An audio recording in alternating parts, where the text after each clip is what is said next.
Hey, I'm Sean in St. Louis, and this is the Marketing Gateway. We're out of the office for a couple of weeks, and so we'll close out 2025 with some short episodes about the lessons we've learned from marketing this year and also the things we need to consider about 2026. So, email is one of those tools we've all gotten so used to using that it rarely occurs to us that 25 to 30 years ago, it actually wasn't a big part of marketing outreach strategies. In fact, people still thought it was a pretty big deal to get email from a company or brand in the late 1990s or the early 2000s. It had to be sandwiched in between chain letters and joke forwards and naughty links to pornography and pleas from Nigerian princes needing their money unlocked by a kind and generous stranger, and of course, the always welcome Darwin Awards. But email was still something people paid attention to with regularity at that point in time. Email also had a lot of advantages over other methods of contact. It was pretty much free. It was often personalized to a specific individual. You could send out emails in large batches as easily as you could send out a single message. And of course, it provided sheer numbers with a list hundreds or thousands or even millions of emails long. Even a very low response campaign could generate something for a marketer who just needed to stir up some activity. In my own industry of marketing research, email was also a big deal because it provided a newer, cheaper, faster way to send out surveys. A practice that a lot of people scoffed at and said was silly and insisted would never replace the tried and true snail mail survey. They were even saying that as late as 2010, believe it or not. It's kind of funny to think about it in hindsight, but 25 years ago, people still thought email was just a fad, I guess. But email wasn't a fad, and it was very quickly becoming a nuisance due to the large amounts of unregulated commercial email people were receiving. Just as their dinners were being interrupted by obnoxious telemarketers calling about switching long distance providers or starting a new credit card or considering a new cable provider, their computing time was being polluted by so many unwanted emails that the name spam, once used to describe a salty canned meat, was now far more commonly used to describe all the digital junk mail people were receiving. And we can thank Usenet and its love of Monty Python for coining that whole term, by the way. And we can also give a fist bump to Hormel, the owner of the brand and trademark, who had to fight for years to keep their product viable in the marketplace and who never once tried a rebrand or a pivot for a brand that had been going strong around the world since 1937. Even when the United States passed the Controlling the Assault of Non-Solicited Pornography and Marketing Act of 2003, which was also deliciously known as the Canned Spam Act, Hormel just hung in there. And of course, the Canned Spam Act did very little to actually regulate commercial email beyond forcing the good actors to enact better practices and allowing the bad actors to pretty much continue doing whatever they wanted. But it did ultimately help establish best practices for commercial email, such as ensuring that people only received mass email they'd opted into, that they could easily identify the sender, and most importantly, just as easily unsubscribe. But let's fast forward 22 years to our current era where email has been with us for an entire generation of marketers, and we really take for granted that people might want to provide us with an email address. In many CRM and marketing database structures, the email address is even used as a unique identifier for each individual row. Never mind that a lot of people have more than one of them or that they'll change email addresses with regularity. It's still a useful shortcut for reaching an individual, and it's relied on with regularity for blasting out promotions, updates, business notices, and of course, surveys. Email is also still a powerful tool for lead generation because people are accustomed to reading it regularly on their mobile devices and also on their desktop computers. If you can craft a subject line that can catch their attention, you can get them to open a message that a certain percentage of people will read and click through to engage with your call to action. It's a trading game that's generally looked through at the lens of A/B testing. Keep trying with different approaches until you find one that works, and then ride it until it's no longer useful. But if I had to put my finger on something that isn't working in 2025, it's email marketing. We've been struggling with it in survey research. It's just not getting the click-throughs it used to, even if we offer to pay incentives for surveys. And I'm hearing the same from a lot of people in the marketing field, particularly in B2B marketing. And many folks are struggling to get any sort of traction at all with email this year. So, what's happened? Well, believe it or not, I really couldn't find much data about why. A lot of the people talking about email marketing are the ones selling a solution for it, so you can only take their perspective with a grain of salt. But there are a few things that changed over the last year or two. First, there's the frequency of email. People get so much of it that they're too overwhelmed to even look at it. This is especially true in the corporate world, where frequent internal emails can make external messages hard to see at all. Then, this ties into the general visibility of email. A lot of email platforms, and of course, the most popular in the United States are Gmail, Outlook, Apple Mail, and Yahoo Mail, somewhere far behind. They're all filtering messages out of the user's priority inbox and into other places where people might not even see them. Gmail and Yahoo use automated tabs, Outlook has its clutter folder, and iCloud Mail has its VIP and junk folders. And every one of those platforms is also vigilantly scanning for spam.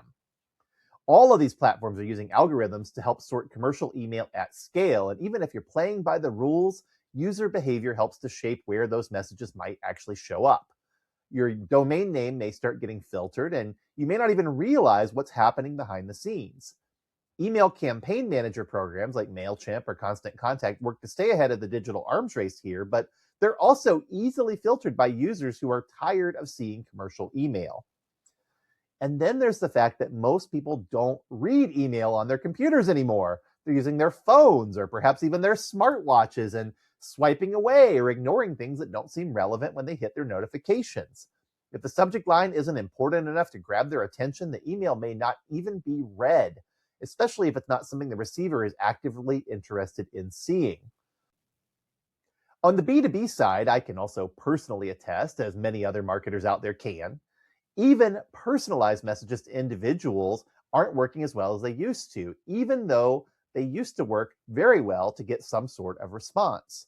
When I ask people if they've seen my messages, they often haven't, but it's not clear why, because the messages did hit their inbox. What's more, I've been guilty of the same kind of blindness. 2025 has been such a weird and chaotic year that we have to factor inattention into the mix, and I suspect that's actually a big part of the problem here. So, what's to be done? Well, first of all, we need to start thinking about email differently. That much is clear. If we're sending out mass emails to people using traditional methods, they're just not going to see it.